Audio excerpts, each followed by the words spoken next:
السلام علیکم ورحمۃ اللہ وبرکاتہ۔ الحمدللہ ادارہ شمس المکاتب کے تحت مکمل درس نظامی آن لائن پڑھانے کا آغاز ہو چکا ہے۔ یہ ویڈیو بھی اسی سلسلے کی ایک کڑی ہے۔ اس میں درجہ اولیٰ کے 4 اسباق آپ سماعت کریں گے۔ سب سے پہلے آپ سماعت کریں گے تعلیم النحو اور تدریب النحو کا موجودہ سبق، معلم محمد اسامہ سرسری۔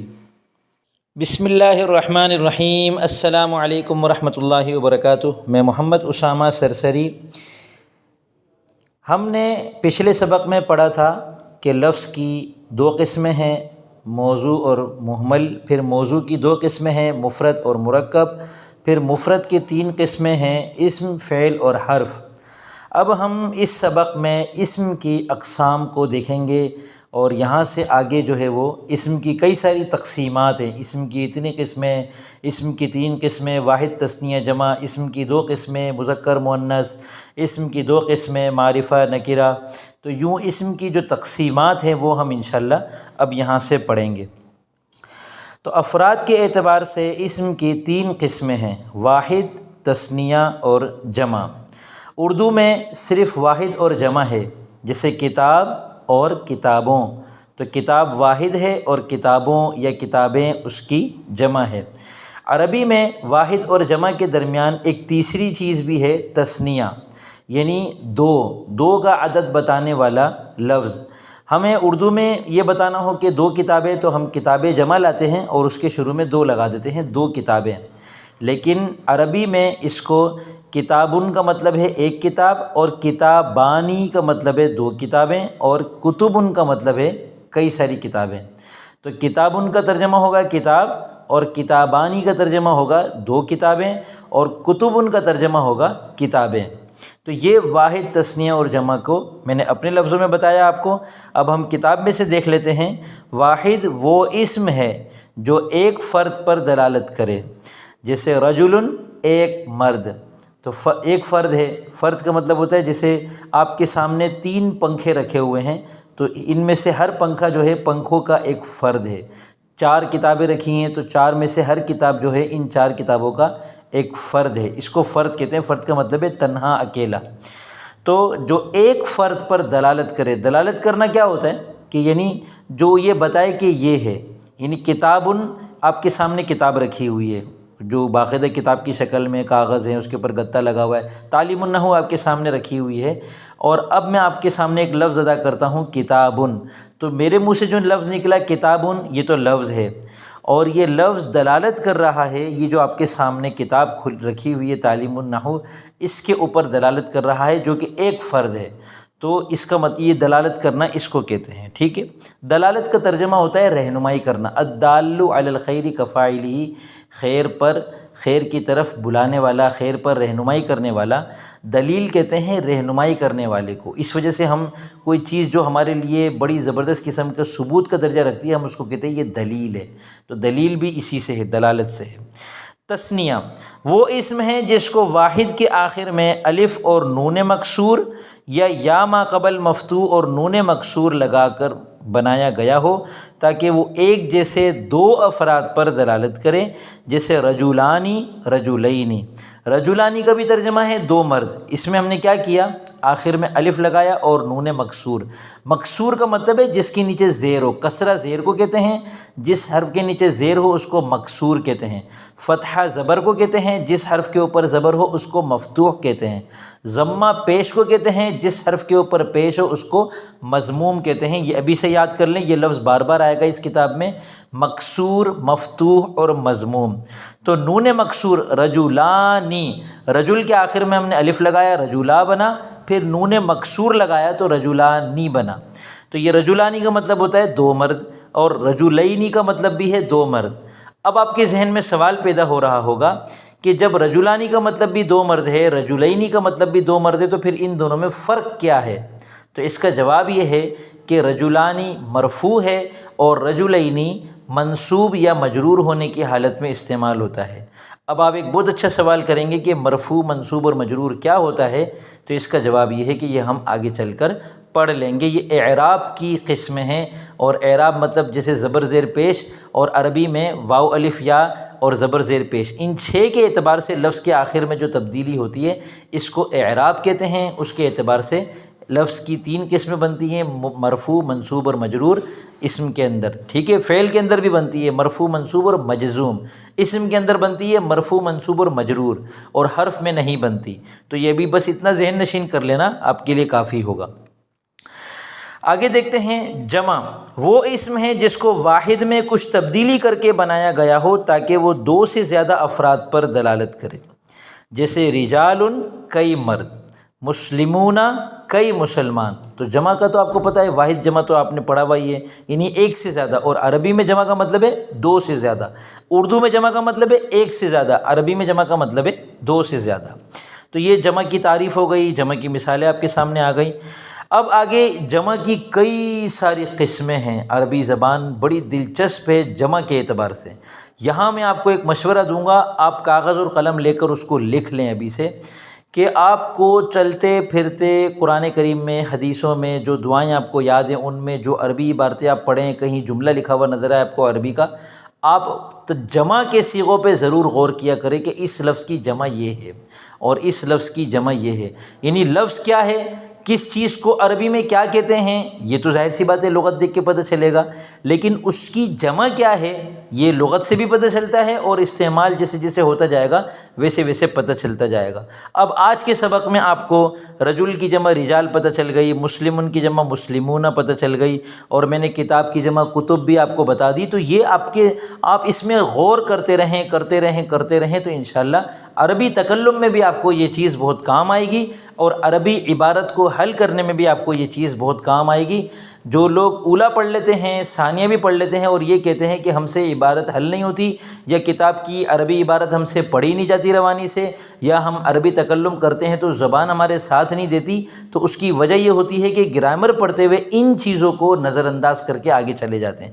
تو جمع اور اس کی قسمیں، اس کی اوزان، اس کی تقسیمیں، یہ سب بہت اہمیت رکھتے ہیں، بہت دلچسپ ہیں، اور اس کو پوری دل جمعی کے ساتھ، دیکھیں دل جمعی کے اندر بھی جمع کا لفظ ہے، کیا بات ہے، تو پوری دل جمعی کے ساتھ جمع کو اور اس کے اوزان کو، اس کی تقسیمات کو دیکھیں، غور کریں، یہ بہت دلچسپ ہے، بہت لطف لیں، اس کا مزہ لیں، ٹھیک ہے۔ تو اولاً جمع کی انہوں نے بتایا 2 قسمیں ہیں، جمع سالم، جمع مکسر۔ جمع سالم، سالم دیکھیں اردو میں بھی استعمال ہوتا ہے، صحیح سالم، تو یہی مراد ہے کہ وہ جمع ہے جس میں واحد کا وزن نہ بدلے، یعنی واحد کا وزن اس میں سالم رہے، سلامت رہے، نہ ٹوٹے۔ جیسے مسلمون، اب اس کا واحد تھا مسلمن، تو مسلم کے آگے واو اور نون لگایا، مسلم کے اندر کوئی تبدیلی نہیں کی۔ مثال کے طور پہ اس کو مسالم کر دیا جاتا، مسالیم کر دیا جاتا ہے، فرض کر لیں ایسی بتا رہا ہوں، تو دیکھیں مسلم نہ رہتا برقرار، لیکن مسلمون میں شروع میں مسلم ہے، آگے پھر اضافہ ہے، تو واحد کا وزن یہاں پر سالم ہے۔ جمع مکسر، مکسر کثرت سے ہے، کثرت نہیں، کثرت سا سے کا مطلب ہوتا ہے زیادہ کرنا، زیادہ ہونا، اور کثرت سین سے کا مطلب ہوتا ہے توڑنا، ٹھیک ہے۔ تو جمع مکسر وہ جمع جس کو توڑ دیا گیا ہو، مکسر ہم تعلیم الصرف میں انشاءاللہ پڑھ لیں گے یہ کیا چیز ہے، باب تفعیل سے ہے یہ۔ تو وہ جمع ہے جس میں واحد کا وزن بدل جائے، یعنی واحد کا وزن ٹوٹ جائے، جیسے رجال رجل کی جمع ہے۔ اب دیکھیں رجل کی جمع اگر یوں ہوتی نا رجلون، تو ہم کہتے واحد کا وزن سلامت ہے، لیکن رجل میں را پر زبر ہے اور رجال میں را کے نیچے زیر آ گئی، یہ مراد ہے۔ ٹوٹنے سے یہ مراد نہیں ہے کہ را جو جس طرح لکھتے ہیں تو بیچ میں سے اس کو توڑ دیا جائے اور آدھی را کو اوپر لکھیں، آدھی را کو نیچے لکھیں۔ اسی طرح جیم ہے تو جیم کو توڑ کر جیم کے جو گول دائرہ ہے وہ الگ لکھیں، اور جیم کا سر کہا جا رہا ہے، تو وہ ہر چیز کا ٹوٹنا الگ الگ طریقے سے ہوتا ہے۔ کسی جسمانی چیز کا ٹوٹنا تو یہ ہوتا ہے کہ اس کے ٹکڑے ہو جائیں، لیکن جمع کے وزن کا ٹوٹنا یہ ہے کہ زبر زیر پیش اور حروف آگے پیچھے ہو جائیں۔ جیسے وضو بھی ٹوٹتا ہے تو وضو کا ٹوٹنا الگ ہے، اسی طرح جمع کا ٹوٹنا الگ ہے، جمع کے اوزان کا۔ تو جمع مکسر وہ جمع جس کا وزن ٹوٹ جائے، انہوں نے آسان کر کے لکھا ہے جس میں واحد کا وزن بدل جائے، جیسے رجال رجل کی جمع ہے۔ جمع سالم کی پھر 2 قسمیں ہیں، جمع سالم کی تقسیم آگے یہ بتا رہے ہیں۔ جمع سالم یعنی جس میں واحد کا وزن سلامت ہے، اس کی پھر 2 قسمیں ہیں، مذکر اور مؤنث۔ تو مذکر مؤنث تو آپ کو پتہ ہوگا، نر مادہ، ٹھیک ہے نا، لڑکا لڑکی، اردو کے اعتبار سے سمجھا رہا ہوں۔ تو جمع سالم کی 2 قسمیں ہیں، جمع مذکر سالم، جمع مؤنث سالم۔ اب نام تو ان کا بڑا بڑا ہو گیا، لیکن وہی چیزیں جمع سالم کے بیچ میں مذکر اور مؤنث کا لفظ اضافہ کر دیا گیا، تو جمع مذکر سالم جمع مؤنث سالم کا لفظ بن گیا۔ جمع مذکر سالم وہ جمع سالم ہیں جس کے آخر میں واو اور نون مفتوح، دیکھیں مفتوح کا لفظ آ گیا نا، یا اور نون مفتوح ہوں، جیسے مسلمون، مسلمین، ٹھیک ہے، یعنی مسلم کا وزن نہیں ٹوٹ رہا، ایک بات۔ اور دوسری بات یہ ہے کہ اس کی جمع مذکر سالم، مذکر کی علامت کیا ہے کہ یا تو واو نون ہوگا یا نون ہوگا، یا تو اس کو مسلمون پڑھیں گے یا مسلمین پڑھیں گے، یہ دونوں مسلم کی جمع ہے۔ اب آپ کے ذہن میں سوال وہی والا پیدا ہو رہا ہوگا جو رجلانی اور رجلین میں پیدا ہوا تھا، کہ مسلم کی جب ایک جمع مسلمون ہے، اس کا مطلب ہے کئی سارے مسلمان، تو مسلمین اور مسلمین کا مطلب بھی کئی سارے مسلمان ہیں، تو پھر مسلمون اور مسلمین میں فرق کیا ہے؟ تو اس کا جواب بھی وہی ہے کہ مسلمون مرفوع ہے اور مسلمین منصوب اور مجرور ہے، یعنی جب لفظ کو مرفوع کرنا ہوتا ہے تو ہم مسلمون کہتے ہیں، اور جب منصوب یا مجرور کرنا ہوتا ہے تو ہم مسلمین کہتے ہیں۔ لیکن مرفوع منصوب مجرور کیا ہوتا ہے یہ ہم آگے چل کے پڑھ لیں گے۔ ایک اور یہاں پہ میں آپ کو طریقے سے سمجھا دیتا ہوں، جیسے کتابن ہے، اگر یہ مرفوع ہوگا تو کتابن ہوگا، منصوب ہوگا تو کتابن ہوگا، مجرور ہوگا تو کتابن ہوگا۔ اسی طرح مسلمون مسلم کی جمع ہے، اگر یہ مرفوع ہوگا تو مسلمون ہوگا، منصوب یا مجرور ہوگا تو مسلمین ہوگا۔ یوں تھوڑا سا آپ کو اور اچھا آسان کر کے سمجھ میں آ گیا ہوگا۔ اگلی چیز ہے جمع مؤنث سالم، وہ جمع سالم ہے جس کے آخر میں الف اور تا زائد ہوں، یعنی مؤنث ہے اور اس کی علامت کیا ہے کہ آخر میں الف تا ہو، جیسے مسلماتن، مسلمتن کی جمع ہے مسلماتن، کئی ساری مسلمان عورتیں۔ یعنی بہت آسان طریقے سے آپ کو سمجھاؤں تو پورے کلام عرب میں جو لفظ بھی آپ کو ایسا نظر آئے جس کے آخر میں واو نون ہو یا نون ہو، تو آپ آنکھ بند کر کے کہہ دیں کہ یہ جمع مذکر سالم ہے۔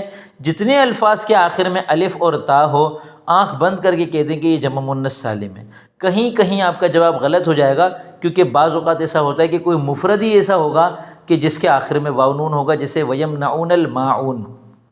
اب معون ایک لفظ ہے، یہ جمع نہیں ہے، یہ واحد کا وزن ہے، ایک بات۔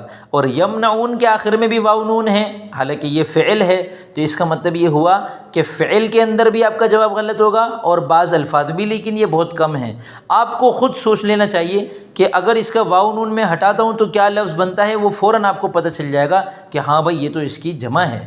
مثال کے طور پر تاجرون آپ کے سامنے ایک لفظ آتا ہے، تو آپ واو اور نون کو ہٹا کر دیکھیں تاجر بچے گا، صاف سمجھ میں آ رہا ہے کہ تاجر کی جمع تاجرون ہے۔ اسی طرح مسلماتن ہے، تو اگر آپ کے سامنے قانتاتن آتا ہے، عابداتن آتا ہے، ذاکراتن آتا ہے، سامعاتن آتا ہے، تو آپ الف تا کو ہٹا کر گول تا لگا دیں جو کہ مؤنث میں ہوتی ہے، تو آپ کو پتہ چل جائے گا کہ یہ سامعاتن سامعتن کی جمع ہے، ذاکراتن ذاکرتن کی جمع ہے۔ تو یوں آپ کے سامنے جمع سالم کی دونوں قسمیں بالکل آسان ہیں، اس کے اندر کوئی مشکل چیز نہیں ہے، یعنی علامت اگر کسی چیز کی پتہ چل جاتی ہے تو وہ تو بالکل ہی آسان ہو جاتا ہے۔ اب یہاں میں آپ کو ایک بات بتا دوں کہ آپ کے ذہن میں سوال آ رہا ہوگا کہ کیا کسی بھی لفظ کی جمع بنانے کے لیے اگر مذکر ہو تو آخر میں واو نون یا نون لگا دیں اور مؤنث ہو تو آخر میں الف تا لگا دیں، تو کیا یہ ممکن ہے؟ ایسا ممکن نہیں ہے۔ جمع مذکر سالم اور جمع مؤنث سالم صرف تب بنائیں گے جب وہ لفظ جو ہے وہ انسانوں کے لیے ہو یا جنات کے لیے ہو یا فرشتوں کے لیے ہو، یعنی ذوی العقول کے لیے ہو۔ ذوی العقول کا مطلب ہے وہ مخلوقات جن کے اندر اللہ تعالیٰ نے عقل رکھی ہے، اور وہ انسان ہیں، جنات ہیں اور فرشتے ہیں۔ تو غیر ذوی العقول یعنی ان تین کے علاوہ جتنی بھی چیزیں ہیں ان کی جمع اس طرح نہیں بنے گی۔ آپ کتاب ان کو کتابون نہیں کر سکتے، لیکن کاتبن کا مطلب ہے لکھنے والا۔ اب لکھنے والا یا تو انسان ہوتا ہے، آپ نے کبھی کسی کتے کو، کسی بلی کو، کسی بندر کو لکھتے ہوئے نہیں دیکھا ہوگا، اگر کوئی چیز کو لکھنا سکھا بھی دیا جائے تب بھی اصل جو لکھنے کی صلاحیت ہوتی ہے وہ انسانوں میں ہوتی ہے، اور فرشتوں کو بھی اللہ تعالیٰ نے لکھنے کی صلاحیت عطا فرمائی ہے۔ تو اس وجہ سے ہم کاتبن کی جمع تو کاتبون بنا سکتے ہیں، لیکن کتابن کی جمع کتابون نہیں بنا سکتے ہیں۔ اسی طرح کاتبۃن لکھنے والی، تو اس کی جمع تو ہم کاتباتن بنا سکتے ہیں، اور کسی ورقۃن کی جمع ورقات بنا دیں تو ہاں ورقۃن کی جمع ورقات۔ اچھا یہاں یہ سن لیں کہ بعض جگہ ایسا ہوتا ہے کہ اصول ٹوٹ جاتا ہے۔ اب یہ آپ ذہن بنا کے رکھیں پورے کلام عرب میں، بلکہ کسی بھی فن میں آپ صرف سیکھیں، منطق سیکھیں، فقہ سیکھیں، اصول فقہ، جو بھی اصول آپ کے سامنے آتا ہے نا قاعدہ، تو ایک قاعدہ وہاں یہ بھی پہلے سے ذہن میں بٹھا لیں کہ یہ قاعدہ کہیں نہ کہیں تو ٹوٹے گا نا، تو کہیں نہ کہیں ہر قاعدہ ٹوٹتا ہے، آپ اس سے گھبرایا نہ کریں، وہ مستثنیات ہوتے ہیں، اور جو مبتدی طالب علم ہوتا ہے نا وہ اس چیز کی طرف سوچے بھی نہیں کہ بھئی کہاں ٹوٹتا ہے قاعدہ، تو ابھی پہلے قاعدہ یاد کریں، جہاں ٹوٹ رہا ہے وہ آپ کو آگے چل کر پتہ چل جائے گا کہ ہاں بھئی یہاں ٹوٹتا ہے۔ مثال کے طور پر کسی مدرسے کے بارے میں آپ کو بتایا جائے کہ یہاں کے طلبہ بڑے اخلاق والے ہیں، تو اب آپ اس کھود کرید میں لگ جائیں کہ اس مدرسے کے اندر کوئی طالب علم تو ایسا ہوگا جو گالیاں بکتا ہوگا، اس کی تلاش شروع کر دیں، تو یہ احمقانہ حرکت ہے۔ ہاں اس مدرسے کی جب طلبہ سے آپ ملیں گے، ان کے ساتھ اٹھیں گے بیٹھیں گے، وہاں کے اسٹوڈنٹس کے ساتھ آپ کو سفر وغیرہ کرنے کی نوبت آ جائے گی، تو اس دوران آپ کے سامنے آ جائے گا کہ ہاں یار مدرسے کے باقی سارے بچے تو بہت اچھے ہیں، اس بچے کی زبان بڑی خراب ہے۔ تو وہ مستثنیات جو ہوتے ہیں وہ ہر جگہ ہوتے ہیں۔ اسی طرح قاعدہ یہاں پر بھی ٹوٹ سکتا ہے، لیکن ذہن میں یہ بٹھائیں کہ جمع سالم جو ہے وہ ذوی العقول کی آتی ہے۔ آگے جمع مکسر کی تقسیم ہے، وہ انشاءاللہ ہم اگلے سبق میں پڑھیں گے۔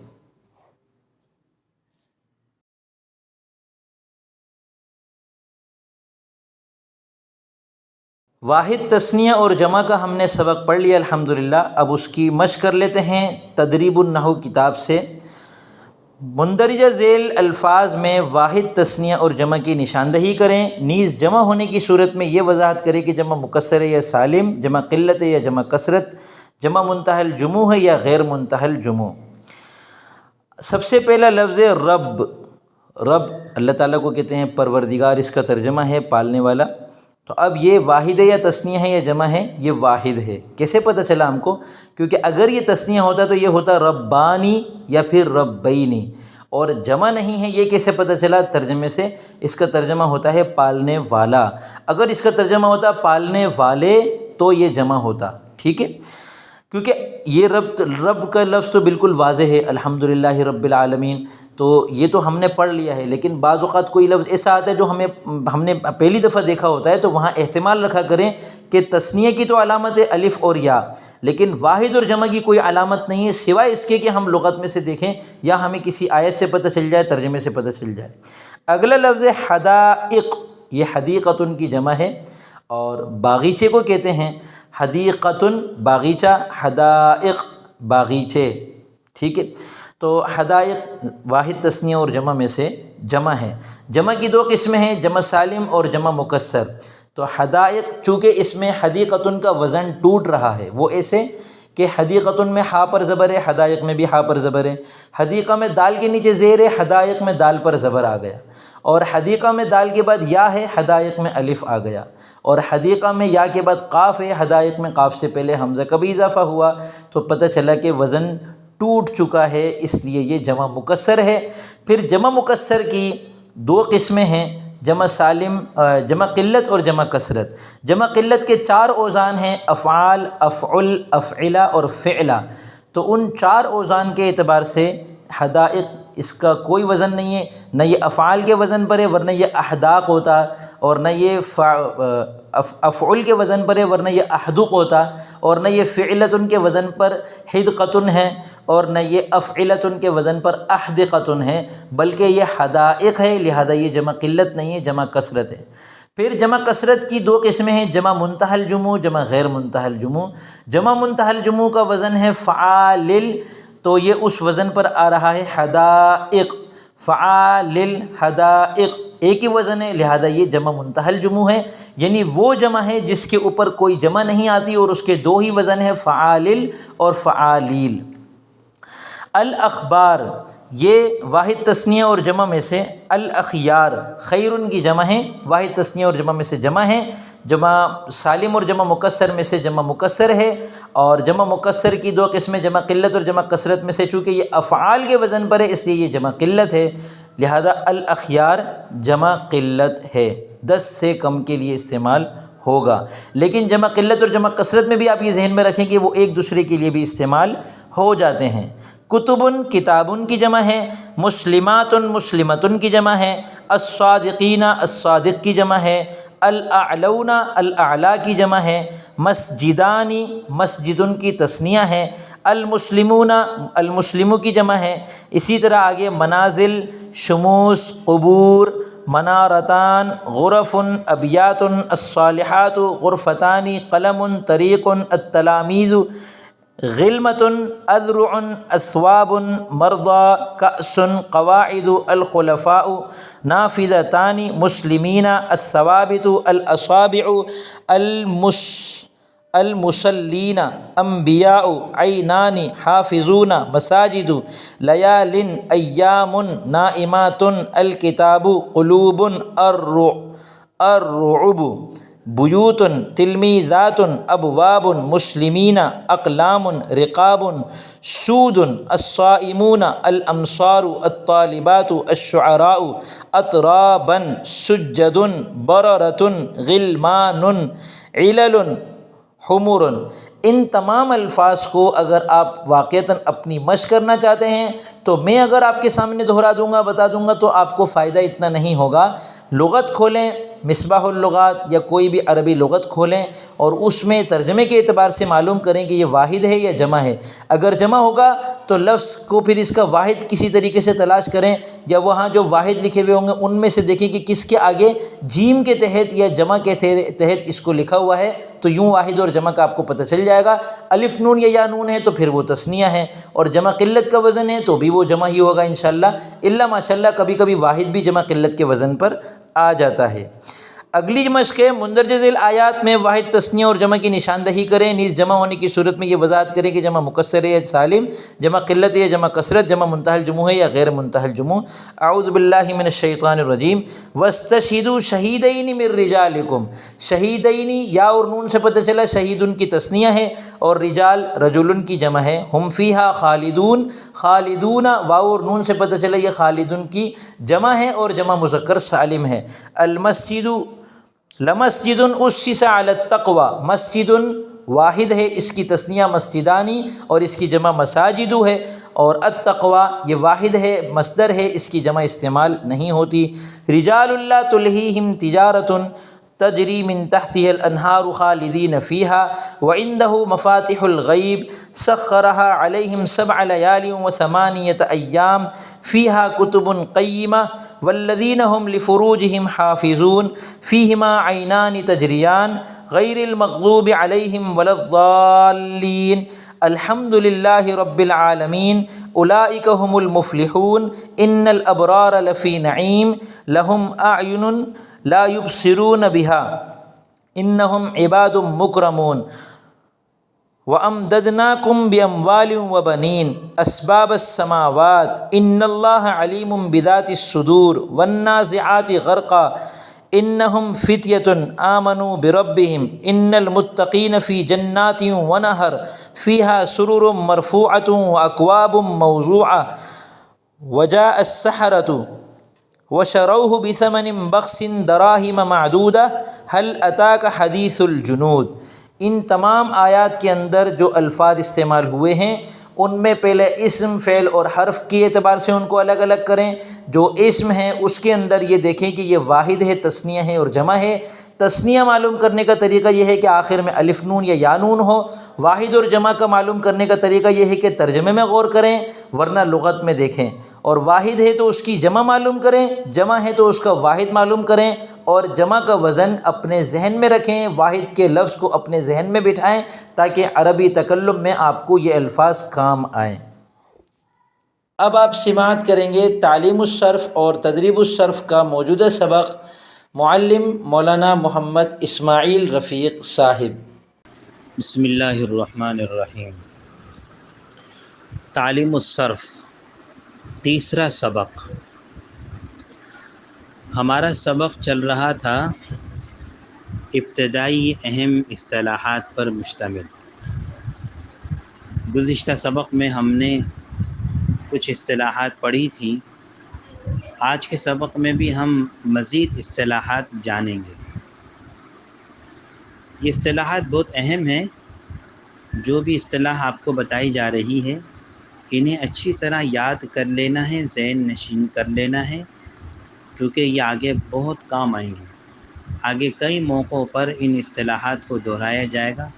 اگر یہ یاد ہوں گی، ذہن نشین ہوں گی، تو بآسانی آگے کی مشکل باتیں سمجھ میں آ جائیں گی۔ آج کے سبق میں جو اصطلاحات ہیں ان میں ایک اصطلاحی لفظ ہے حرف صحیح، اور اس کے مقابلے میں ایک دوسری اصطلاح ہے حرف علت۔ حرف صحیح، حرف علت۔ تو حروف علت وہ پورے کلام عرب میں تمام حروف میں وہ 3 ہیں، واو، الف اور یا۔ یہ تینوں حروف علت کہلاتے ہیں، اور واو، الف، یا کے علاوہ باقی جتنے بھی حروف ہیں وہ حروف صحیحہ کہلاتے ہیں۔ اب جیسے با ہے، یہ حرف صحیح ہے، تا حرف صحیح ہے، ثا حرف صحیح، جیم، حا، خا، دال، پورے تمام حروف میں سوائے واو، الف اور یا کے باقی سب حروف صحیحہ ہیں، اور واو، الف اور یا یہ تینوں حروف علت کہلاتے ہیں۔ اب آپ کے ذہن میں یہ سوال پیدا ہوگا کہ ان کو حروف علت کیوں کہتے ہیں؟ تو اس کی تھوڑی سی میں وضاحت کر دوں تاکہ آپ کو اچھی طرح ذہن نشین ہو جائے۔ دیکھیں، علت کے معنی ہوتا ہے بیماری۔ جیسے ہم اردو میں کہتے ہیں نا، فلاں صاحب علیل ہیں، میرا بھائی علیل ہے، سخت علیل ہے۔ علیل کا معنی بیمار۔ تو علت کہتے ہیں بیماری کو، یعنی حروف علت کون سے حروف کہلائے؟ بیمار حروف۔ اور اس کے مقابلے میں حروف صحیحہ وہ حروف جو صحت مند۔ اب یہ بیمار حروف جو واو، الف اور یا ہیں، ان کے بیمار ہونے کی وجہ سے کلمات میں ان حروف کے ساتھ بہت رعایت کی جائے گی، کیونکہ بیماروں کے ساتھ تو رعایت بنتی ہے، کی جاتی ہے۔ تو یہ بیمار حروف ہیں واو، الف، یا، اس لیے ان کے ساتھ بہت رعایت ہوتی بھی آپ کو نظر آئے گی کلمات کے اندر۔ جیسے حرف پر حرکات آتی ہیں، زبر، زیر، پیش، تو ان حروف پر واو، الف، یا پر یہ حرکات کبھی آتی بھی نظر آئیں گی، کبھی نہیں آئیں گی۔ اسی طریقے سے یہ حروف کبھی آپ کو چھپے ہوئے ملیں گے، کلموں میں نظر نہیں آ رہے ہوں گے، ان کو نکال کر دکھایا جائے گا کہ بھئی یہاں پر اصل میں واو تھا، اصل میں یا تھی۔ جیسے میں آپ کو مثال دوں، جیسے قال۔ قال بہت مشہور لفظ ہے، قرآن میں کئی جگہ استعمال ہوتا ہے۔ تو قال یہ اصل میں قوالا تھا۔ اب دیکھیں، واو کہاں چلا گیا؟ چھپ گیا۔ کیوں چھپ گیا؟ اب اس کے اوپر جو زبر تھا وہ بھی گر گیا، واو خود تھا وہ چھپ گیا۔ وجہ جی یہ حرف علت ہے، یہ حرف علت ہے۔ حرف علت ہونے کی وجہ سے یہاں ایک قانون چلا اور یہ واو گر گیا۔ اسی طریقے سے باع اصل میں بیع تھا۔ اب یہاں پر یا کا زبر بھی چلا گیا باع میں، خود یا بھی چھپ گئی۔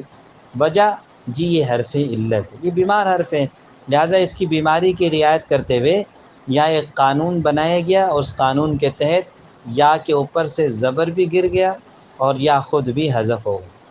تو یہ حروف علت ہیں، واو، الف، یا، یہ کلمات میں آتے ہیں، ان کے ساتھ بہت رعایت برتی جاتی ہے۔ اس کے مقابلے میں جتنے بھی حروف صحیح ہیں یہ تندرست حروف ہیں، صحت مند حروف ہیں، ان پر حرکات صحیح طریقے سے آ جاتی ہے اور یہ کلمات میں بالکل صحیح سالم رہتے ہیں، نہیں حذف ہوتے۔ تو یہ تو دو اصطلاح یاد رکھیں، حروف علت واو، الف، یا ہے، اور حروف صحیحہ جو ان کے علاوہ ہے۔ دوسری اصطلاح ہے حرف مدہ اور حرف لین۔ حروف مدہ، حروف لین۔ حروف مدہ 3 ہیں، واو ساکن، یا ساکن اور الف۔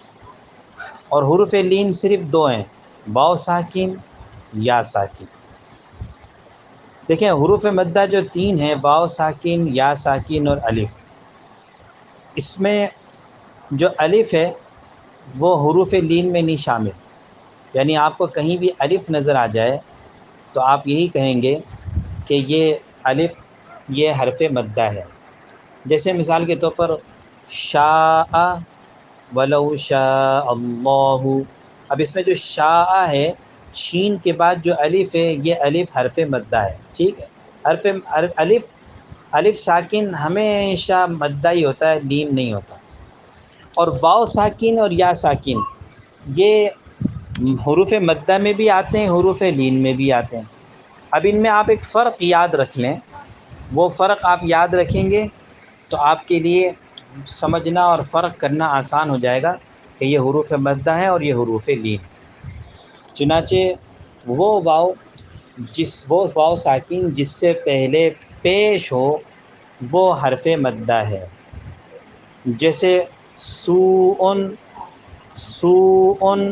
اس میں واو ساکن اس سے پہلے سین پر ضمہ ہے تو یہ واو ساکن حرف مدہ ہے۔ اسی طرح یا ساکن جس سے پہلے کسرہ ہو، زیر ہو، تو وہ بھی حرف مدہ ہے، جیسے بیع اس میں با کے بعد یا ساکن ہے اور اس سے پہلے با کے نیچے کسرہ ہے، لہذا یہ یا ساکن حرف مدہ ہے۔ تو حرف مدہ میں واو ساکن یا ساکن میں کیا ہوتا ہے؟ واو ساکن سے پہلے ضمہ اور یا ساکن سے پہلے کسرہ۔ اور حروف لین میں جو واو ساکن یا ساکن آتے ہیں ان دونوں سے پہلے ہمیشہ زبر ہی ہوتا ہے۔ واو ساکن کی مثال جیسے خوفن، اب یہاں پر واو ساکن سے پہلے خا پر زبر ہے۔ اسی طرح صیفن اس میں یا ساکن سے پہلے صاد پر زبر ہے، تو خوفن صیفن یہاں پر واو ساکن سے پہلے بھی زبر، یا ساکن سے پہلے بھی زبر، تو جس واو ساکن اور یا ساکن سے پہلے زبر ہو وہ حروف لین میں شامل ہوتے ہیں، اور جس واو ساکن سے پہلے پیش ہو اور یا ساکن سے پہلے زیر ہو تو ایسے واو ساکن اور یا ساکن یہ حروف مدہ میں شامل ہیں۔ ان اصطلاحات کو بہت اچھی طرح یاد رکھ لیں، میں نے بہت وضاحت سے سمجھایا، اس کو سمجھیں، یاد کریں۔ آج کے دن میں ہم نے 4 اصطلاحات پڑھی ہے، 2 کی جوڑی ہے، حروف علت، حروف صحیحہ یہ ایک جوڑی، حروف مدہ، حروف لین یہ دوسری جوڑی، اس کو اچھی طرح یاد کر لیں۔ اب آپ سماعت کریں گے الفقہ المیسر کا موجودہ سبق، معلم مولانا وقار سعید صاحب۔ بسم اللہ الرحمن الرحیم۔ السلام علیکم ورحمۃ اللہ وبرکاتہ۔ عزیز طلباء و طالبات، آج الحمدللہ الفقہ المیسر کا تیسرا سبق پڑھنے جا رہے ہیں۔ سبق کی ابتدا میں آج کے سبق کا خلاصہ آپ کے سامنے پیش کرنا چاہتا ہوں، تاکہ جب ہم پھر سبق کی عبارت پڑھیں، اس کا ترجمہ کریں، اس کی تشریح کریں، اس حوالے سے ہمارے ذہن میں پہلے سے خلاصہ موجود ہو، سبق کا پہلے سے خاکہ موجود ہو۔ تو یاد رکھیں، آج کے سبق میں سب سے پہلے تو مصنف رحمۃ اللہ علیہ نے طہارت کا معنی بیان کیا ہے۔ آپ کو یاد ہوگا ہم نے کتاب طہارت شروع کی تھی، تو طہارت کا معنی بیان کیا ہے۔ اس کے بعد شرعی اعتبار سے طہارت کی اقسام بیان کی ہیں، 2 قسمیں بیان کی ہیں۔ طہارت کا معنی نظافت، صفائی ستھرائی، پاکیزگی، پھر طہارت کی 2 قسمیں، طہارت حقیقی یا طہارت حکمیہ۔ پھر اس کے بعد طہارت جو نجاست سے ہم حاصل کریں گے وہ کس قسم کے پانی سے حاصل کریں گے۔ عام طور پر پانی سے حاصل کی جاتی ہے، تو وہ پانی کون سا ہونا چاہیے، وہ کیسا پانی ہے، وہ کس صفت کا پانی ہے، اس میں کیا کیا صفات ہونی چاہیے اس پانی میں، جس کے ذریعے ہم طہارت حاصل کریں گے۔ تو یہ آج کے سبق کا خلاصہ ہے۔ اب آپ سے گزارش ہے کہ کتاب پر توجہ فرمائیں۔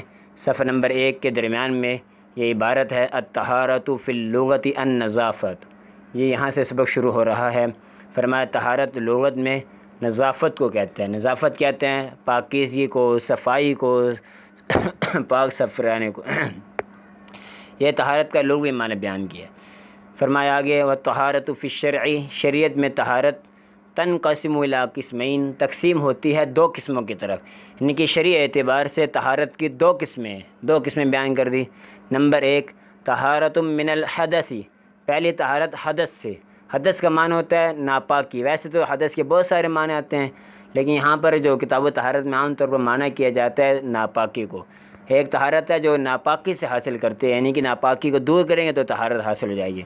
وتسمت طہارت الحکمیہ، اور نام رکھا جاتا ہے اس کا طہارت حکمیہ، کیونکہ جو حدث سے طہارت حاصل کریں گے اس کا نام طہارت حکمیہ ہے۔ وطہارت من النجاست وتسمت طہارت الحقیقیہ، دوسری قسم طہارت نجاست سے ہے، یعنی کہ نجاست لگی ہو اس نجاست کو دور کر دیا جائے، اور وہ تسمت طہارت، اس کا نام رکھا جاتا ہے طہارت حقیقیہ۔ تو مصنف رحمۃ اللہ علیہ نے یہ طہارت کی 2 قسمیں بیان کی، ایک طہارت حقیقیہ، دوسری طہارت حکمیہ۔ حقیقی طہارت کہتے ہیں جو حقیقتاً نجاست ہو، جس کو عام طور پر ہمارے حضرات یہ معنی بھی بیان کرتے ہیں فرق بیان کرنے کے لیے کہ طہارت حقیقیہ وہ طہارت ہے جو ایسی نجاست کو دور کرنے سے حاصل ہوتی ہے جو شرعاً بھی نجاست ہو اور عقلاً بھی نجاست ہو، یعنی کہ شریعت بھی اس کو گندگی کہہ رہی ہے، عقل بھی اس کو گندگی کہہ رہی ہے، جیسے پیشاب ہے، پاخانہ ہے، وہ لگ گیا اس کو دور کیا جائے، خون ہے اس کو دور کیا جائے، تو ایسی نجاست کو دور کریں گے تو جو اس کی طہارت کا نام ہوگا طہارت حقیقی ہے۔ اور طہارت حکمیہ وہ طہارت ہے جو ایسی نجاست کو دور کرنے سے حاصل ہوتی ہے جس کو شریعت نجاست کہتی ہے، عقل میں وہ نجاست نہیں ہے۔ جیسے آدمی بے وضو ہو گیا، ہوا نکل گئی، یا پھر اس پہ غسل واجب ہو گیا، غسل فرض ہو گیا، اب ظاہراً آدمی کا جسم بالکل صاف ہے، کوئی گندگی نہیں لگا ہوا، لیکن کیونکہ یہ حکماً ناپاک ہے، اسے کہیں گے یہ حکماً ناپاک ہے، تو یہ طہارت حقیقی ہے۔ طہارت حکمیہ 2 قسمیں بیان کی، پھر مزید تفصیل بیان کی کیسے حاصل ہوں گی۔ فرمایا اب صفحہ نمبر 2 پر آ جائیں۔ صفحہ نمبر 2 میں شروع پر عبارت ہے اما الطہارۃ من الحدث، بہرحال وہ طہارت جو حدث سے لاحق ہوئی ہے، یعنی کہ جو ناپاکی سے، فرمایا فتحصل بالوضوء، پس وہ حاصل ہوگی وضو کے ساتھ، یعنی کہ آدمی کو وضو نہیں ہے تو وضو کر لے گا تو طہارت حاصل ہوگی، اور بالغسل، یا غسل کے ساتھ، یعنی جس پہ غسل فرض ہو گیا اس نے غسل کر لیا تو طہارت حاصل ہوگی، طہارت حکمیہ۔ اور بالتیمم، یہ تیمم کے ساتھ، لیکن تیمم کے لیے ایک شرط ہے، فرمایا اذا تعذر استعمال الماء، جب پانی کا استعمال کرنا مشکل ہو جائے۔ یاد رکھیے تیمم کے حوالے سے مصنف رحمۃ اللہ مستقل باب قائم کرتے ہیں، باب التیمم، اس میں مکمل تفصیل ہے کہ تیمم کسے کہتے ہیں، تیمم کرنا کس طرح ہے، کن چیزوں سے کرنا اور کب کب کر سکتے ہیں، لیکن فی الحال یہاں پر اتنا سے یاد رکھیں کہ تیمم کرنے کے لیے یہ شرط ہے کہ یا تو پانی موجود ہی نہ ہو، 1 میل تک دور تک پانی ملنے کی کوئی امید نہیں ہے، یا پانی تو موجود ہے لیکن استعمال کرنے پر قادر نہیں ہے، مریض ہے، مرض بڑھ جانے کا خطرہ ہے، یا اس کے شر ہو جانے کا خطرہ ہے، مزید تفصیل انشاءاللہ ہم آگے کریں گے۔ تو طہارت جو حدث سے جو طہارت حاصل کرتے ہیں ہم، جو حدث سے لاحق ہو جائے اس کو دور کر کے جو طہارت حاصل کرتے ہیں جس کا نام طہارت حکمیہ ہے، یہ 3 ذرائع سے حاصل ہوگی، یا وضو کرنے کے ساتھ، یا غسل کرنے کے ساتھ، یا تیمم کے ساتھ۔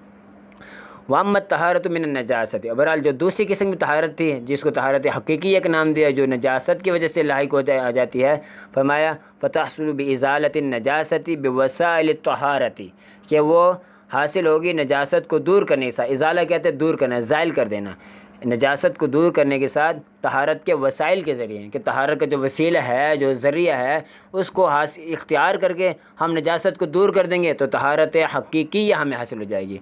وہ اب طہارت کے وسائل کون سے ہیں، ذرائع کون سے ہیں، فرمایا من الماء الخالص، خالص پانی سے، یہ آگے انشاءاللہ اس کی تفصیل آئے گی۔ اور یا دوسری قسم او التراب الطاہر، یا کوئی ایسی گندگی لگی ہوئی ہے، یا ایسی جگہ پہ لگی ہوئی ہے، ایسی چیز پہ لگی ہوئی ہے کہ اگر ادھر مٹی مل دی جائے تو پاک ہو جاتی ہے، تو پاک مٹی کے ساتھ بھی طہارت حاصل ہو جائے گی۔ او الحجر، یا پتھر کے ساتھ، یعنی کہ کوئی چیز ایسی ہے اگر پتھر ادھر خرچ دیا جائے، پتھر کو رگڑ دیا جائے تو طہارت حاصل ہو جاتی ہے۔ اور دبڑی، یا پھر دباغت دینے کے ساتھ، یہ چمڑا جو ہوتا ہے نا جانوروں کا، یا کھال ہے جس کو کھال چمڑا، ان کو دباغت دے کر پاک کیا جاتا ہے۔ آج کل تو کیمیکل آ گئے ہیں، ورنہ دباغت دے کر نمک کے ذریعے بھی، یا دھوپ میں رکھ دی جائے، اس کی جو نجس رطوبات ہوتے ہیں اس کو دور کر دی جائے تو یہ چمڑا پاک ہو جاتا ہے۔ تو یہ طہارت حقیقیہ تھی جس کو دور کیا، نجاست کو دور کیا جاتا تھا طہارت کے وسائل کے ذریعے، وہ پانی ہے، خالص پانی ہے، یا پھر پاکیزہ مٹی ہے، پاک مٹی ہے، یا پتھر ہے، یا پھر دباغت کے ذریعے۔ اس کے آگے مصنف رحمۃ اللہ علیہ نے ایک عنوان قائم کیا المیاء التی تحصل بها الطہارہ، وہ پانی وہ یہ میاں ماء ان کی جمع، وہ پانی جس کے ذریعے طہارت حاصل کی جاتی ہے، یعنی کہ اب ہم نے طہارت حاصل کرنی ہے پانی سے، عام طور پر پانی سے طہارت حاصل کرتے ہیں، تو پانی کیسا ہونا چاہیے، پانی کس قسم کا ہونا چاہیے؟ تو مصنف رحمۃ اللہ علیہ نے بیان کیا تحصل الطہارۃ بالماء المطلق، حاصل ہوتی ہے طہارت ماء مطلق کے ساتھ، یعنی کہ ماء مطلق استعمال کیا تو طہارت حاصل ہو گئے، ماء مطلق پانی۔ اب سوال ہے کہ ماء مطلق کس کو کہتے ہیں؟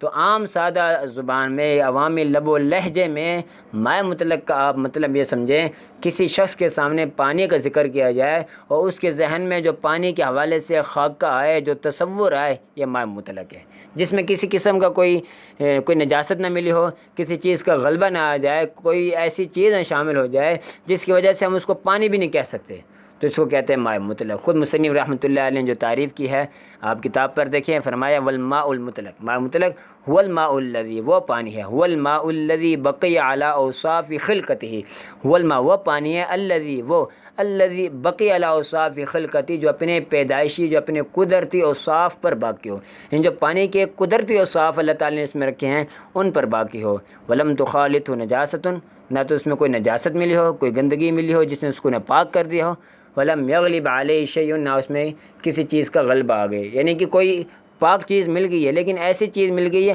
اب اس کو پانی بھی نہیں کہہ سکتے، اس کا رنگ بھی تبدیل کر دیا، اس کی ذائقہ بھی تبدیل کر دیا، اب اس کو پانی بھی نہیں کہا جا سکتا، جیسے شوربہ، یہ سالن وغیرہ بناتے ہوئے پانی ڈال دیا، اب اس پہ یہ غالب آ گئی چیزیں، تو اب اس کو پانی نہیں کہتے ہم، مزید اس کی انشاءاللہ تفصیل آئے گی۔ بہرحال یہ مائع مطلق کی تعریف یہ بیان کی، وہ پانی ہے جو اپنے قدرتی اوصاف پر باقی ہو اور اس میں کوئی نجاست بھی نہ گری ہو اور اس پر کسی چیز کا غلبہ بھی نہ آیا ہو۔ وَيَنْدَرِجُ فِي الْمَاءِ الْمُطْلَقِ، اور داخل ہے مائع مطلق میں، مائع مطلق میں کس قسم کا پانی داخل ہے؟ 7 قسم کے پانی کا مصنف رحمۃ اللہ علیہ نے ذکر کیا، جو مائع مطلق ہے ان سے آدمی وضو بھی کر سکتا ہے، غسل بھی کر سکتا ہے، کوئی نجاست بھی دور کر سکتا ہے، ہر قسم کی طہارت حاصل کر سکتے ہیں۔ اب دیکھیے 7 قسم کے مصنف رحمۃ اللہ علیہ نے یہ نمبر بھی لگائے ہیں، ہر ایک کو ذکر کیا ہے، فرمایا نمبر 1 ماء السماء، آسمان کا پانی، یعنی کہ بارش برسے کسی نے پانی جمع کر لیا تو کیا پانی مائع مطلق ہے، اس سے طہارت حاصل کر سکتے ہیں۔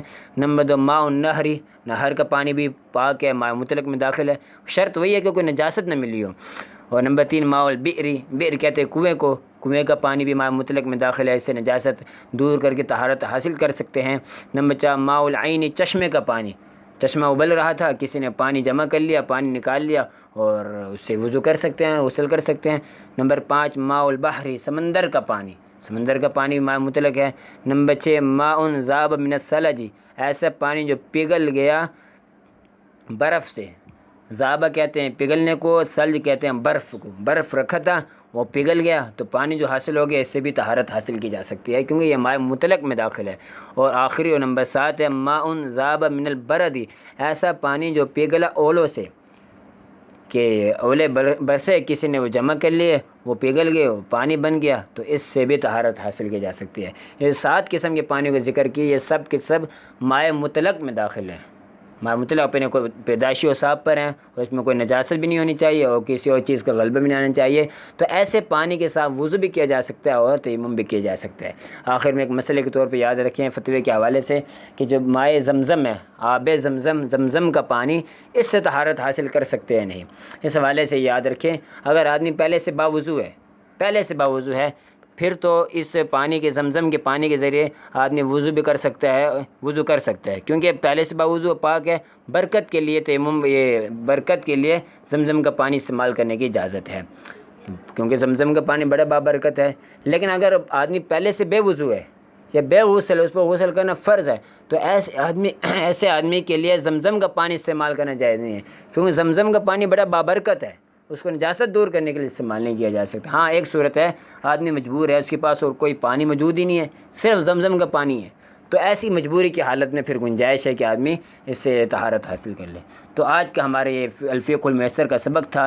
اس سبق میں پہلے تو مصنف رحمۃ اللہ علیہ نے طہارت کا معنی بیان کیا، نظافت، صفائی ستھرائی، پاکیزگی، پھر طہارت کی 2 قسمیں بیان کر دی، طہارت حقیقیہ، طہارت حکمیہ، پھر آگے چل کر طہارت ہم کس قسم کے پانی سے حاصل کریں گے، مائع مطلق سے، مائع مطلق کا معنی بیان کر دیا کہ جو اپنے پیدائشی اور قدرتی اور صاف پر باقی ہو، کوئی نجاست بھی نہ ملی ہو، کسی چیز کا غلبہ بھی نہ آیا ہو۔ پھر طہارت مائع مطلق میں کون کون سے پانی داخل ہے، 7 قسم کے پانی کا ذکر فرمایا کہ مائع مطلق میں داخل ہے۔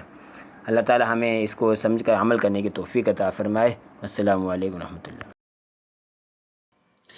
اب آپ سماعت کریں گے جمال القرآن کا موجودہ سبق، معلم مولانا قاری عبداللطیف صاحب۔ بسم اللہ الرحمن الرحیم۔ آج کے سبق کے اندر ہم یہ جاننے کی کوشش کریں گے کہ قرآن مجید کی تلاوت کا آغاز کس طرح کرنا چاہیے، چونکہ آداب تلاوت میں سے یہ بھی ایک ادب ہے کہ تلاوت شروع کرنے سے پہلے تعوذ اور تسمیہ پڑھ لینی چاہیے۔ اب اس بارے میں تفصیل یہ ہے کہ اگر آپ تلاوت کا آغاز کر رہے ہیں، چاہے سورت سے کریں چاہے درمیان سورت سے کریں، تو دونوں صورتوں کے اندر تعوذ پڑھنا ضروری ہے۔ اور بسم اللہ کے بارے میں تفصیل یہ ہے کہ اگر تو آپ سورت سے تلاوت شروع کر رہے ہیں تب تو بسم اللہ پڑھنا ضروری ہے۔ اگر آپ سورت سے شروع نہیں کر رہے بلکہ کسی سورت کے درمیان سے آپ تلاوت کا آغاز کر رہے ہیں تو اس صورت میں آپ کو اختیار ہے، چاہے آپ بسم اللہ پڑھیں چاہے نہ پڑھیں۔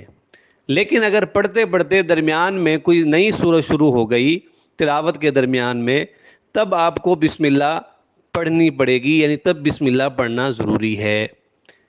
اسی طرح ایک اور صورت یہ ہے کہ اگر آپ تلاوت کا آغاز سورۃ التوبہ سے کر رہے ہیں تو اس صورت کے اندر آپ کو تعوذ تو ضرور پڑھنی پڑے گی۔ بسم اللہ کے بارے میں اختلاف ہے، بعض علماء کہتے ہیں کہ پڑھ لینی چاہیے، بعض علماء کہتے ہیں کہ نہیں پڑھنی چاہیے۔ لیکن اگر آپ تلاوت کرتے کرتے درمیان میں سورۃ توبہ جو ہے یہ پڑھنا شروع کرتے ہیں تو اس صورت میں تمام علماء یہ کہتے ہیں کہ اب آپ کو بسم اللہ نہیں پڑھنی چاہیے۔ جزاک اللہ خیرا۔ إنا جعلناه قرآنا عربيا لعلكم تعقلون